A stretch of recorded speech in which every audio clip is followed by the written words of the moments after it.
Good evening, everyone. How are we all doing? I am Chris, and I'm here tonight to talk about John Wick Chapter 4, which is the latest entry in the John Wick franchise, soon to become full of spin offs and sequels and sidequels and everything like that. Yeah, this was actually one of my most anticipated films of this year. This, alongside Mission Impossible 7, which I also got a trailer for. Is it Dead Reckoning? Death Reckoning? Something like that, part one. It's going to be all out action movies for me this year that I'm most looking forward to. Bit of a tradition in our household with the John Wick films. We've seen them all. And yeah, I've not long been back from the cinema after watching this one. I think I got back about 2 hours ago. I absolutely had to see this on day one of release, having wanted a John Wick Chapter 4 as soon as I walked out the theatre for John Wick Chapter 3. So here we go. Once again, Chad Stileski directing. The plot for this one, for anyone who doesn't know, I'm going to try and keep spoilers to a minimum, but there are definitely aspects to it which will be spoiler-filled, and I'll discuss those at the end of the review. So the plot for this one, for anyone who doesn't know, John Wick uncovers a path to defeating the High Table, but before he can earn his freedom, Wick must face off against a new enemy with powerful alliances across the globe that forces him to turn against old friends. It's pretty much it, paraphrased at the end there. I'm going to go into my opinions on the previous John Wick films, in case you couldn't already tell. And then my review on this one's going to be very interesting, because I'm still very much mulling over this film. So hopefully by the end of me talking about it and actually getting it across on camera and getting it out there live, I might be able to settle on an opinion for it. The first John Wick film kind of took everyone by storm in its charming simplicity to it. Guy's wife has died. She leaves him a puppy. The puppy's killed by some piece of shit gangsters. Dude's a hitman and he goes out and murders them all. It's very, very simple. And then John Wick Chapter 2 came out, and it definitely delved into the lore surrounding the High Table and the Continental and the rules. And John Wick Chapter 2 is actually my favorite out of all four of them, I will say. I still love John Wick Chapter 2. But one thing that, they've been very consistent in terms of the genre that they're in, the noir action thriller aspect to it, and definitely trying to that sense of upping the ante with each sequel that comes out. Which gets us to John Wick Chapter 4 in a ever increasingly more and more elaborate, over-the-top, heightened, and, dare I say, convoluted entry in the franchise with John Wick Chapter 4. This takes place sometime after 3. John Wick's kind of nursed his wounds and everything based on the ending of the third one. And then our new villain in this one is in the guise of a Bill Skarsgård, who's playing the Marquis, or what's his name? It's a French name. Let me find it on here. What his character name is. The Marquis Vincent de Gramont or something he plays. So that's our new villain for this one. I'm going to go into my positives first before getting into my negatives. Positives, Keanu Reeves is just in his absolute prime at the moment, as far as I'm concerned. Definitely within the action genre. He was always the guy, he was always Neo, wasn't he? The guy from Point Break, but he's really made a name for himself now with a new franchise character in John Wick. And John Wick's just a really fun character to see. He's really a kind of man with no name type character in this. He doesn't have much dialogue at all. He's quite monotone. He's quite consistent between all of the films. You really get that weathered and disheveled kind of look to him. He's a man with a lot of ghosts. He's got a lot of trauma going on. But the action, Keanu Reeves is getting up there now, and he's still doing shit that impresses me, like completely over the top ridiculous action, really overly choreographed stuff, and it's wonderful to watch. It's the action that you all come to expect from the John Wick films now. If you made it this far in with you're up to John Wick Chapter 4, you kind of know what you're getting in for, really.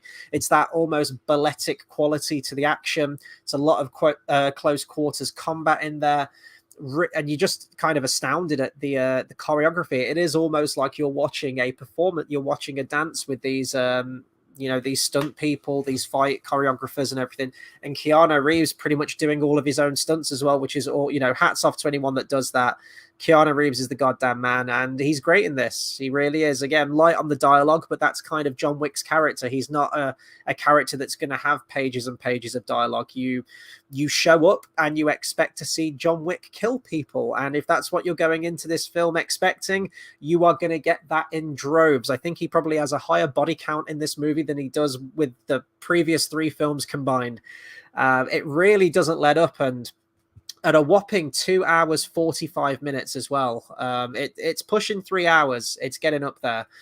I believe I read somewhere that initially there was the original cut of the film was close to 3.5 hours, which seems a little bit egregious to me in terms of runtime, but I'd be curious to see it. I'd be curious to see what aspects they cut out. There's a scene towards the end, which I'll get into in my spoiler section.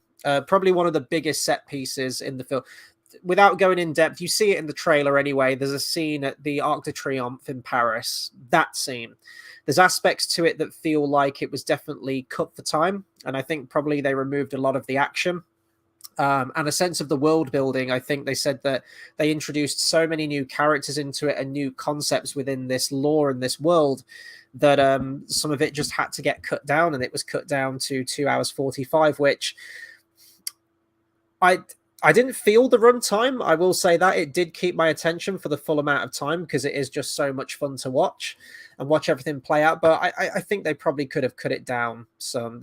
A lot of the action, there's 2 action set pieces in particular that I felt did outstay their welcome a little bit, and it's all good fun. It's good fun to watch, but it was getting to the point where I thought, oh, okay, this is kind of dragging a little bit now. And as soon as I kind of reached that point, give it 5 minutes, it would be finished anyway. There's a lot of stuff at the beginning where he goes to Japan, and let's see whereabouts he goes to. There's a lot of globe jumping in this film. Pretty sure it's Japan he goes to. Yeah, and he goes to the Continental in Japan. And we're there for a hell of a long time, a really, really long time. Through that, we introduce new characters into the movie. We've got Donnie Yen, who's fantastic in this film, once again playing another blind badass like he did in Rogue One, so I guess he's almost kind of typecast that way. You've got the brilliant Hiroyuki Sanada in the film as well, so it's great to see him again. And this is what I mean, like the action's good, the fighting's good. It does go on for a long time, though. There are huge, massive, elaborate sequences, and there are a few, especially in the Japan sequence, which I did feel went on just a tad little bit too long for me. But yeah, if you're going into it expecting action, you're gonna get it, and it's done very well. I will say, in terms of what I appreciate about this series of films is their sense of upping the ante, and really, like with the past few John Wick films, each one I've gone, I don't know how they can top that. I don't know what else they can do. And having seen this one, John Wick Chapter 4, should they decide to do another one at some point in the future, genuinely, I don't know how they can top this one. The stakes are quite high in this one, with John Wick challenging the Marquis to single combat, in order for to earn his freedom at the end of the film. So there are really big stakes to the end of this film, and there is a lot of tension, I would say. That being said, there was a moment watching this film where, and maybe this is a good thing or a bad thing, I don't know, I had a similar feeling to the Fast and Furious movies. When I went to see Fast 9 and they're flying in space in a car. Now, granted, don't get me wrong, John Wick doesn't go into space in this film. But that sense, well, to be honest, I've had this for the last few Fast and Furious films, not just 9, but, 8, 7, probably 6 as well. Just thinking, how did we get here? How far, when you look back at the original film in the franchise, how far we've come. The first John Wick film is a really simple film. Guy's puppy is killed and he goes out and gets revenge on a gang. And yeah, the action's fantastic in there, but it's all very low key. And then you get to John Wick Chapter 4 and it's like, to earn your freedom, you must challenge the Marquis de Gramont to single combat with dueling pistols at the crack of dawn. And they have all these tarot card things they have to turn over, and there's rules, and there's the high table, and there's these ancient traditions that date back to the Middle East, where you've got the ancient assassins, and it's like this has got so far from the first John Wick film. And don't get me wrong, it's interesting. I do like this world. It's very ridiculous. It's very over the top, and it has become, as all these sequels have gone on and they introduce new characters and new rules and everything like that, it has become incredibly convoluted as a franchise. But if you're in it and you're having fun with it, you know, it's all good. The film kicks off pretty much with John Wick in Morocco, and he kills like the elder of the assassins. That's in with like the first 5 minutes. So I was like, okay, that draws a line underneath that really interesting storyline from John Wick 3. That's got rid of that, and then we're straight into the rest of the film from there. Character. Actually, I should have probably have opened with this, but the recent passing of Lance Reddick as well. I really, really loved his character. It just was really, really nice character, and I loved the interplay between him and Ian McShane as well as Keanu Reeves. And yeah, I was absolutely gobsmacked the other day when I heard that he died.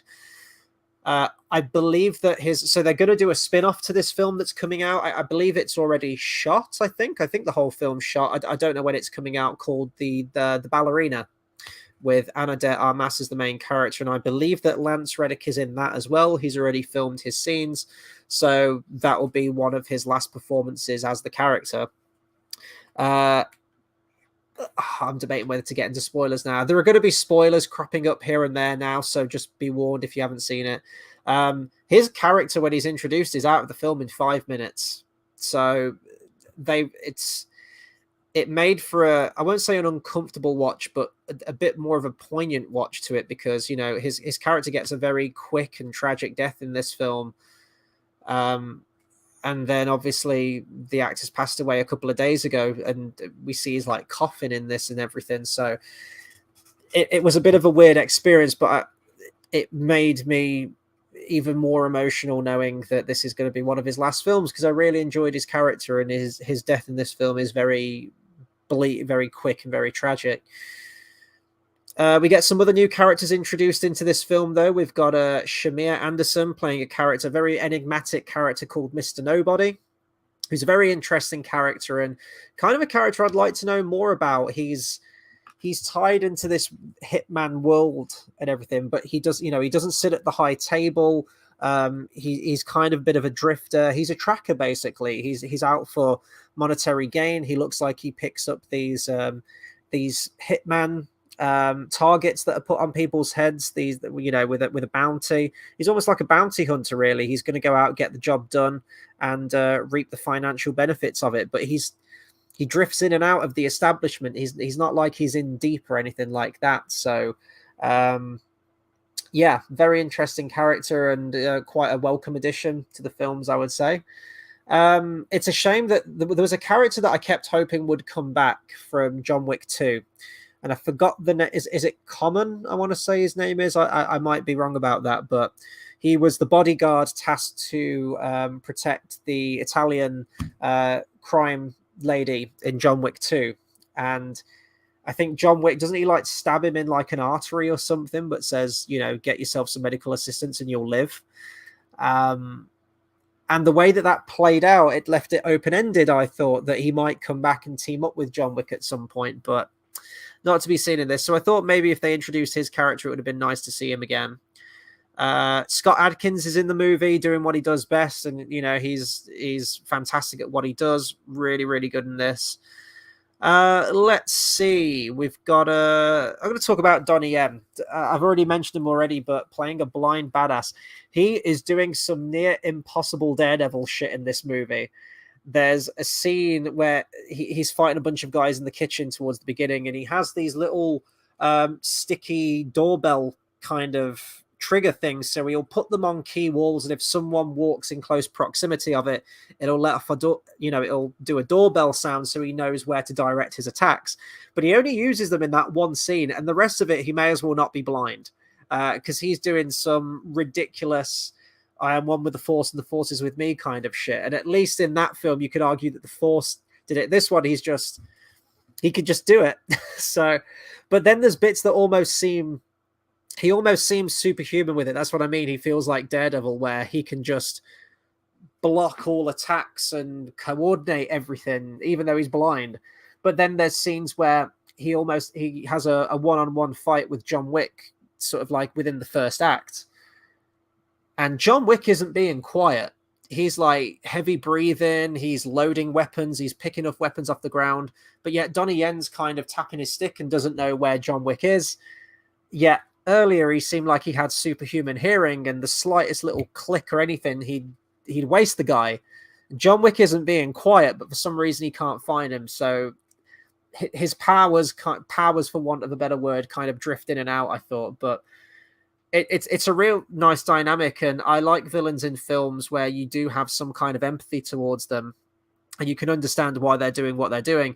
And Donnie Yen plays a character in this who is a very similar character to John Wick, in fact, that he's also looking to get out. You know, he's looking to leave this world that he finds himself in, and he wants freedom for himself, and he wants freedom for his daughter as well, so there's no repercussions surrounding her. And John Wick obviously wants out because he's a man who just wants peace again. He found himself falling back into this world, but he just wants out of it. He just wants completely done with it. So very similar characters, and both are pitted against each other, fighting for that common cause. So you can understand why they're both fighting and why they're doing what they're doing. And it leads for some nice interplay between the two characters, where they're kind of frenemies. You know, they were old friends, but now find themselves fighting against each other. And Bill Skarsgård's very foppish, very upper class and wealthy bad guy character. He plays it well. He's a very sleazy, cowardly, head of the high table kind of character. I'd say that the one aspect that I'm a little bit disappointed about this film is towards the end of it, is that Bill Skarsgård, his character, the Marquis, is really the only character of the high table that we see. I was really hoping with this, I mean, it's not touted as the final chapter, but without going into spoilers just yet, it very much feels like it could be the last chapter, but we'll discuss that at the end. I was really hoping to see John Wick go up against the whole high table. We've seen him take out, you know, countless hitmen, countless cronies, literally going to Morocco and killing the elder of this like ancient assassins guild. With all this talk of the high table, in the previous film, in Parabellum, we had the adjudicators, who were the very, very high up, but with the underlings, they were kind of the people. It's almost like the Gestapo, you know, you'd send them in to get the job done. The higher ups would send them in. They were completely wasted in 3, and you're expecting that character to show up again in this, but you're expecting to see the high table. You know, you want to get to the final boss. And I still don't feel like we've got to the final bosses. I wanted to see John Wick just wasting through every single member of the high table, almost like a Kill Bill kill list kind of thing. We don't get it in this, so maybe they're keeping that open-ended for another one potentially in the future. I'm not really sure. The cinematography in this is absolutely fantastic. Dan Louston does the cinematography, and I've got to assume he's probably worked on the previous John Wick films. He's worked, the second, third, and fourth John Wick films. Basically, the 3 best-looking John Wick films. The use of lighting and neon, water effects, the way the camera moves, everything with the cinematography is probably tied in with the direction as well. There's a really elaborate there's so many elaborate sequences in this film. There's a really elaborate running gun sequence in this that's all filmed top-down. It's almost like you're playing a top-down video game, and you're seeing John Wick move from room to room, just wasting bad guy after bad guy.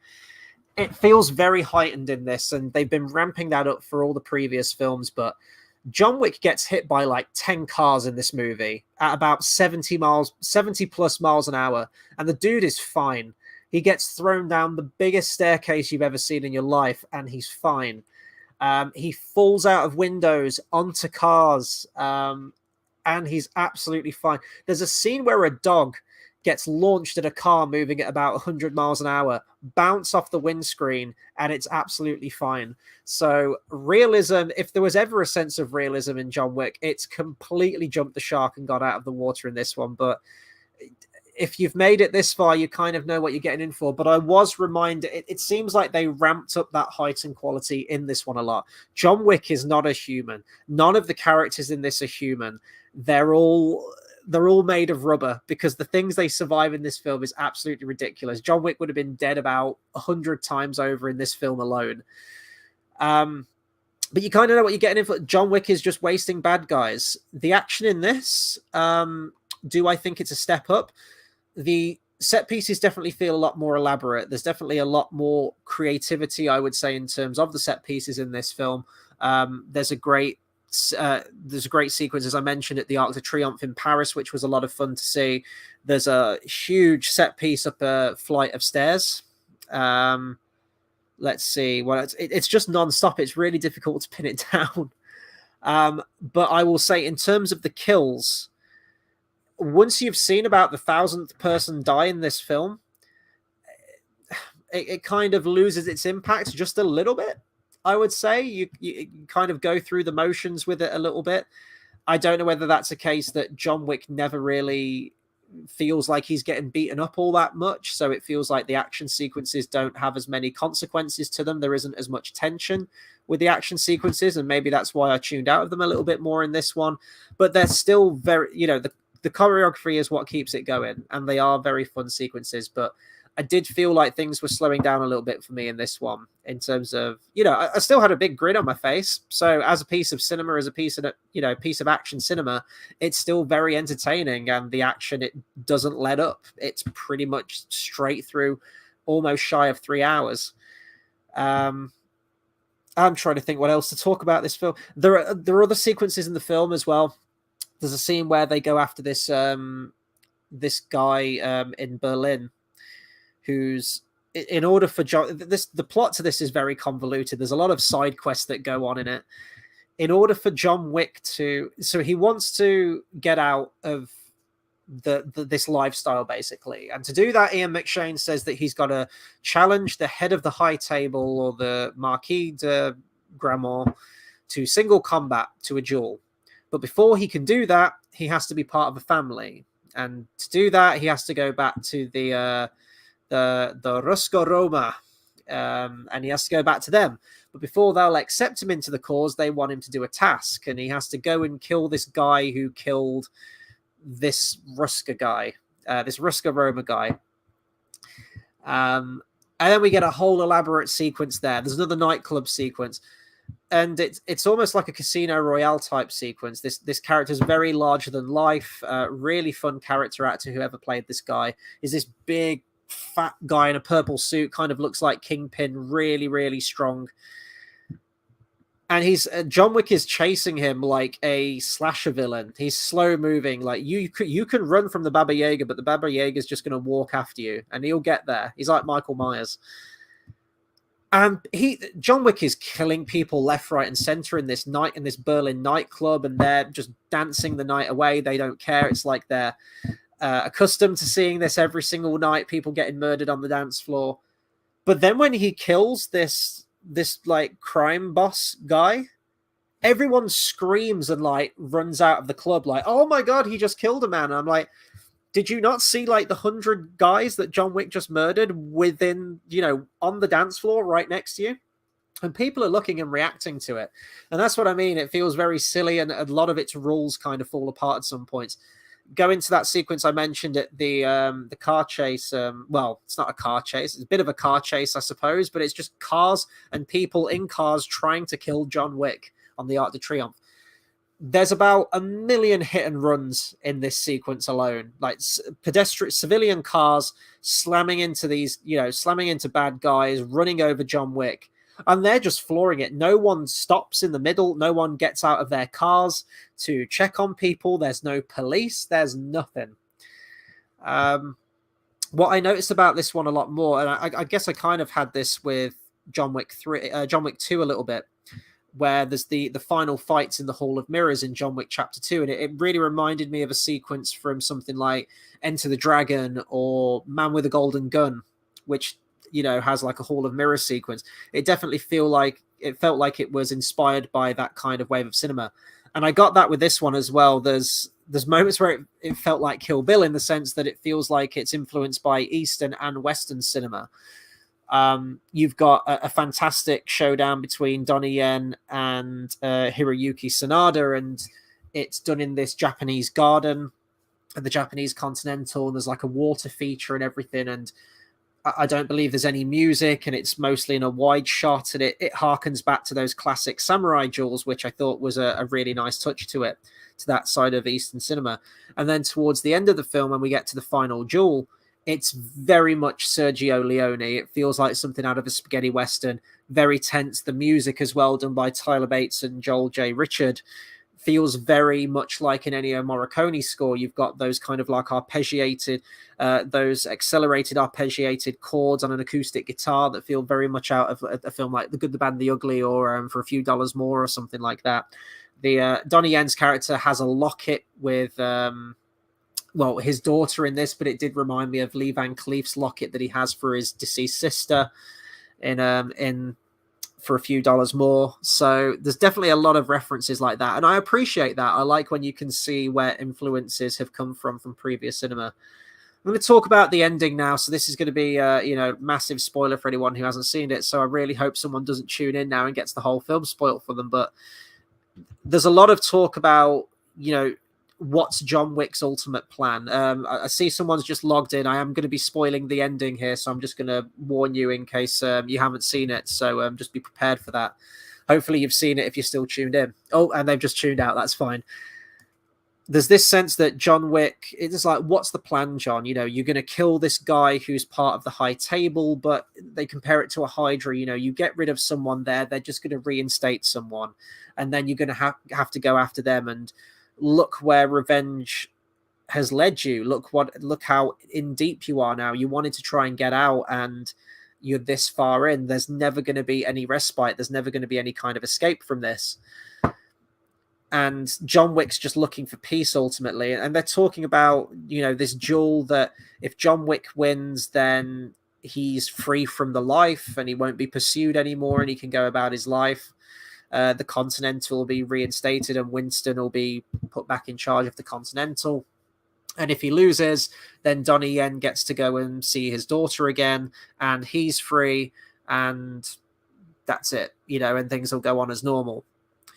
So it ends in a final duel, and there's a lot of stakes to this. There really is. And before going into John Wick Chapter 4, I did get the sense that this might be the last one. And I was trying to think of, how would you end John Wick's character?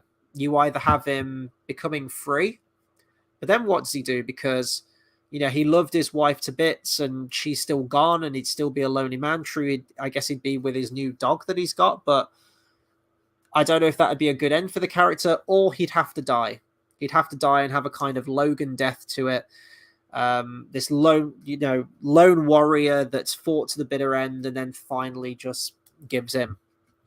And that's the end that they go with. At the end of this movie, Donnie Yen mortally wounds John Wick, is granted his freedom, and then with his final bullet, John Wick shoots the Marquis to get his revenge.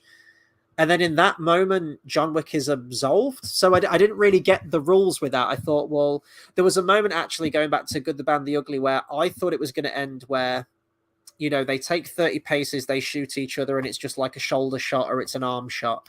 They have to take 20 paces, and then I think one gets shot in the side and one gets shot in the shoulder again. And then they take 10 paces, and that's where John Wick gets mortally wounded. Or maybe he does, maybe he doesn't. But I thought it was going to end where when they were about to take their 10 paces and take the final shot, both of them were going to have the Good, the Bad, the Ugly moment. And both of them were like how Blondie and Tuco turn on Lee Van Cleef at the end of that movie and both, shoot at the same time at him. That's what I thought was going to happen. I thought they were both going to take a shot at the Marquis. That's not what happens. So I was thinking, if they did just shoot him right off the bat, couldn't Clancy Brown just grant them both freedom? Because he grants John Wick's freedom afterwards. So if he has some kind of staying power after Bill Skarsgård's character's dead, then why couldn't they have just killed Skarsgård straight away and got the freedom they both wanted? I'm not sure. And the movie ends with John Wick dying. in front of a sunrise, no less. And I really don't know how I feel about that. So there are multiple different ways they can go about this, and I don't like either of them. On the one hand, I'm thinking, as I just mentioned, I was trying to think how this film could end, thinking, well, how else would you end John Wick's character arc? And that maybe a death scene is the right path to go. That is the only logical place his character could go after finally achieving what he needed to. He's, he can now properly retire in death, essentially. But on the other hand, I thought, I'm tired of just seeing these awesome, like, badass heroes die. And it's the trope of a hero dying in front of a fucking sunrise, which seems like every franchise is doing that at the moment. You have Luke Skywalker in The Last Jedi dying in front of a sunset. You have Caesar from War of the Planet of the Apes dying in front of a sunset. You have recently, the one that it reminded me of, James Bond in No Time to Die, dying in front of a sunrise, and now John Wick falls into that category as well, and I'm just kind of fucking over it. I don't know if they needed to do that to the character. However, watching a lot of videos, and then it ends where it's like a Dark Knight. There you go. Dark Knight Rises kind of did that in sort of a similar way as well, I guess. Kind of. It ends where Winston and Lawrence Fishburne go to the grave of John Wick, and on his headstone, he's got loving husband, and he's been buried next to his wife, Helen. It says loving wife. They're there with John Wick's dog. And I think Lawrence Fishburne asks, where do you think he is, in heaven or hell? And Ian McShane says, like, how am I to know? And both of them just kind of laugh and walk away. And neither of them seem too emotional. And I guess you could argue that fact that they're not really emotional people. They keep a lot of stuff contained and they move on, life goes on, kind of thing. But a lot of people are saying that they've Sherlocked this, that John Wick's still going to be alive. I feel like they've ended it with this for now, in case it does turn out to be the last John Wick film, in which case they can just say, yep, John Wick died at the end.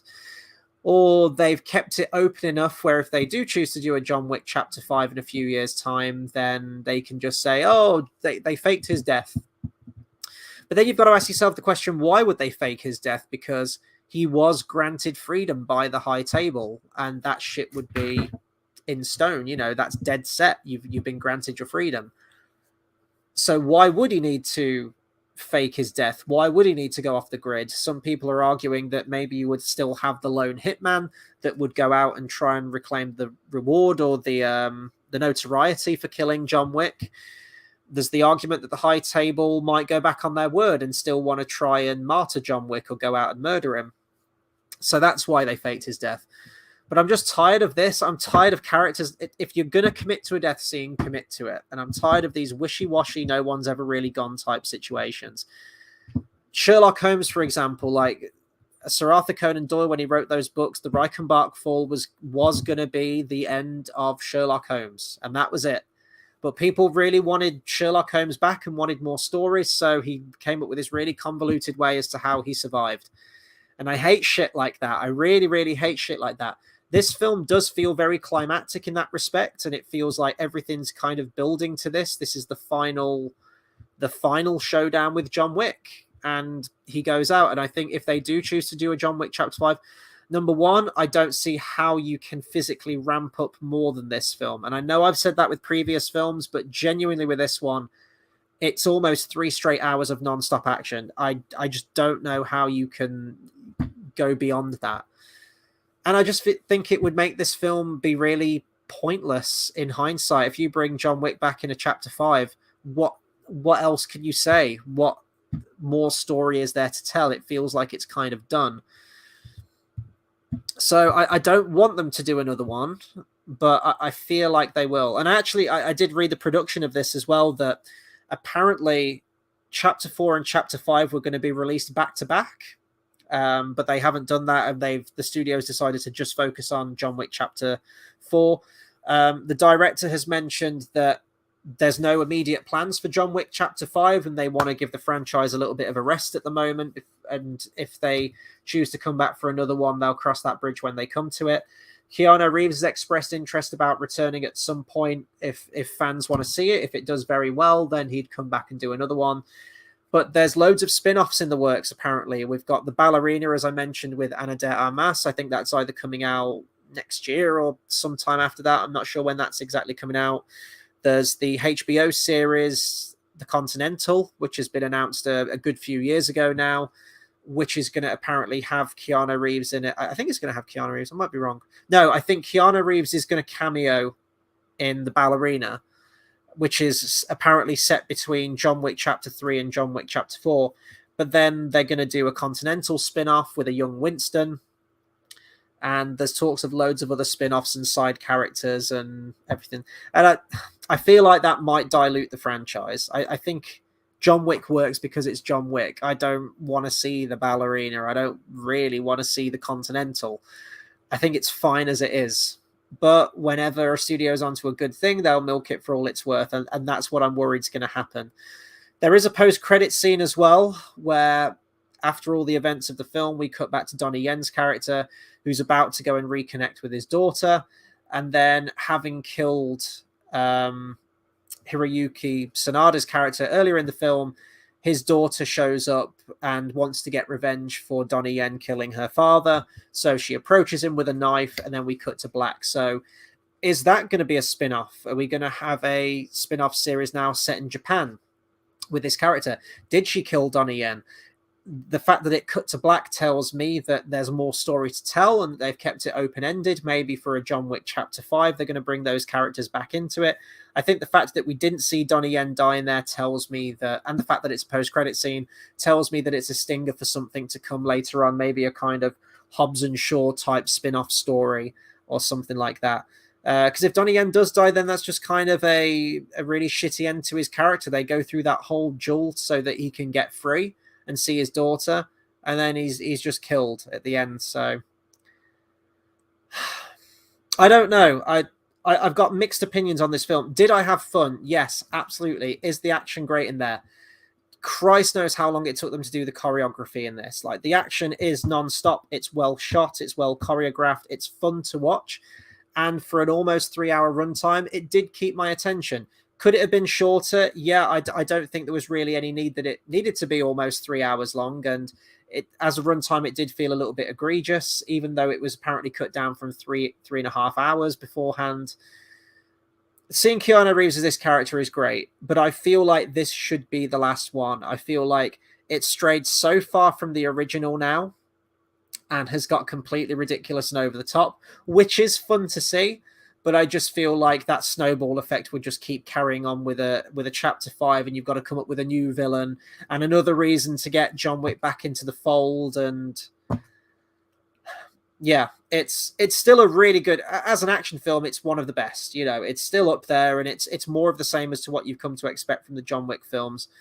But I just have some problems with its ending, and more so the future of the franchise, that they're just going to keep cranking this stuff out. And then they don't really have an ending in mind for John Wick. They're just kind of flying by the seat of their pants. So I still had fun with it. If I was going to rank this with the other John Wick films, I think I probably preferred this one to John Wick Chapter 3, although I think that 3 had a much tighter pacing to it compared to this one. I think overall I still did prefer this one. But I don't prefer this one to John Wick 1 or John Wick 2. I think John Wick 1... Is the action better in this than John Wick 1? Yeah, definitely. There's more budget in this one. It's more elaborate. It's more globe-trotting and everything like that. But I like the charming simplicity of John Wick 1, and I think there's a lot of pathos with his character. In this one, they definitely tend more towards the action rather than his character, if you will. John Wick Chapter 2 is still my favorite one. I think that's the tightest one. I love the action in that one and the story with it. And it was just the right amount of world building, branching out with the Continental and everything. This one does get a bit convoluted and a bit over the top. And yeah, it's a long runtime. It's a very long runtime.